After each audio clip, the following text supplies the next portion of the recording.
Other people see you as a third-class citizen. The first thing you need is a belief in yourself and the knowledge that you have rights. The next thing you need is a group of friends to fight back with.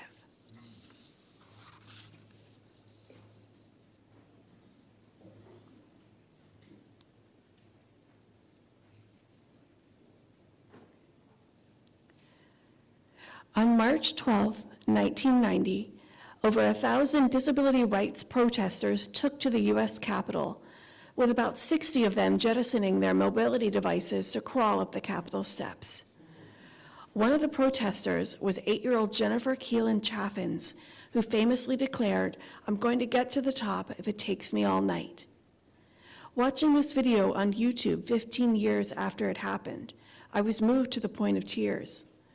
I had always assumed, with embarrassing naivete, that people like myself had been granted our rights under the ADA due to the well-meaning efforts of politicians who cared about us.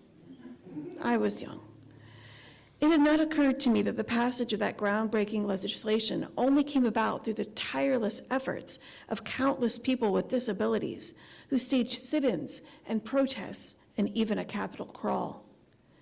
Theirs was a rich and vital history preserved in such films as Crip Camp, which was nominated for an Academy Award for Best Documentary Feature. Crip Camp introduces mainstream audiences to Camp Jenn, which I spoke with the children about, and to Judy Heumann, often regarded as the mother of the modern disability rights movement, and is well worth a watch on Netflix as an entry point into learning more about the history behind such key legislation as the Rehabilitation Act of 1973, the IDEA Act, and of course the seminal 1990 Americans with Disabilities Act, legislation which may end up under attack in our current political climate. Gaining awareness is an important first step towards disability justice, but we need to do more than just watch a video or two for our own personal edification and merely call it good.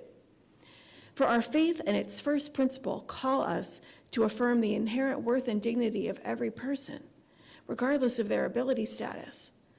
And we are all at best temporarily abled in a culture that often pathologizes difference and spins it as deficit. This means we need to be both allies and activists in challenging what's known as ableism, or what the Center for Disability Rights defines as a set of beliefs or practices that devalue or discriminate against people with physical, intellectual, or psychiatric disabilities.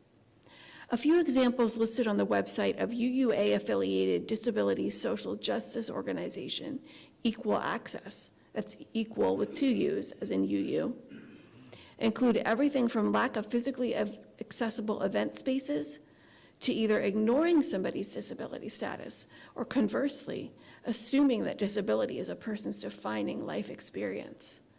Equal Access argues that ableism's basis in a belief that disability is a defect rather than a dimension of human diversity, thereby limits disabled people's access to and power within institutional structures like healthcare, employment, housing, government, education, religion, the media, and the legal system.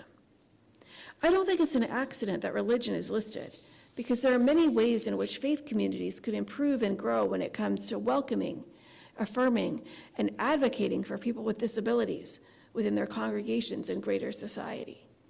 That's not to say that we are deliberately ableist as a faith community, but rather to gently suggest that we might take an inventory of our collective strengths and areas for improvement when it comes to disability issues. Here again, Equal Access has offered some handy suggestions in a variety of areas.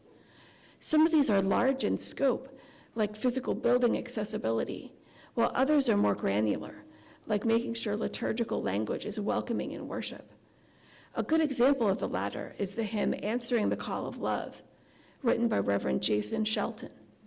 This hymn was originally known as Standing on the Side of Love, but disabled UUs reached out to Reverend Shelton and expressed concerns about what they considered to be the song's ableist language, and he was moved to rewrite its lyrics. Public UU reaction to the change spanned a diverse range of perspectives, with some letter writers to UU World criticizing the change and others welcoming it. Reverend Shelton himself had this to say, quote, Though the song's original intent had nothing to do with accessibility, its impact has become a painful reminder of the ways ableism has diminished our capacity to witness together. I felt it a matter of conscience to act in a way that was responsive to the pain that had become associated with my song." End quote. To me, that is a shining example of disability allyship. Now, I'm not suggesting we all get out our red pens and go to town on immediately revising the Teal hymnal, nor am I saying we need to have an elevator put in the building by tomorrow. But taking a thoughtful inventory of what we are doing well and what we might do better is a solid step towards allyship, whether that is on a personal or institutional level. And when we have cultivated a strong sense of allyship, then we can engage in activism. What might disability activism look like for allies? On a personal level, it may involve researching how certain social justice issues might disproportionately impact disabled people, and then including talking points about those impacts when we make calls to our elected representatives about those issues. For example, there was much concern about threats to Medicaid funding in Congress. But did you know that of the 41 million plus people with disabilities in the US, 15 million rely on Medicaid, according to the Kaiser Family Foundation? That's a huge constituency whose voices need amplification and allyship. On an institutional level, we can include disability issues in our church social action campaigns and collaborate with like-minded local organizations, always keeping in mind the rallying cry of the disability rights community: nothing about us without us. It is vitally important to center the voices and lived experiences of people with disabilities in all we do, which is why awareness and allyship come before activism as foundational. It's also important to note that the disability community is not a monolith. Some consider deafness, with a lowercase d, to be a disability, while others disagree and consider deafness with a capital D to be an identity and source of cultural pride. Some people also prefer person-first language, such as the term people with disabilities, instead of the disabled, while others, particularly in the autistic and neurodivergent communities, wish to use identity-first language and would consider the description autistic person to be perfectly acceptable. When in doubt, we need to ask and then honor, just as we do for people's gender identities and pronouns. The disability community is a diverse one, and it deserves our awareness, our allyship, and our activism.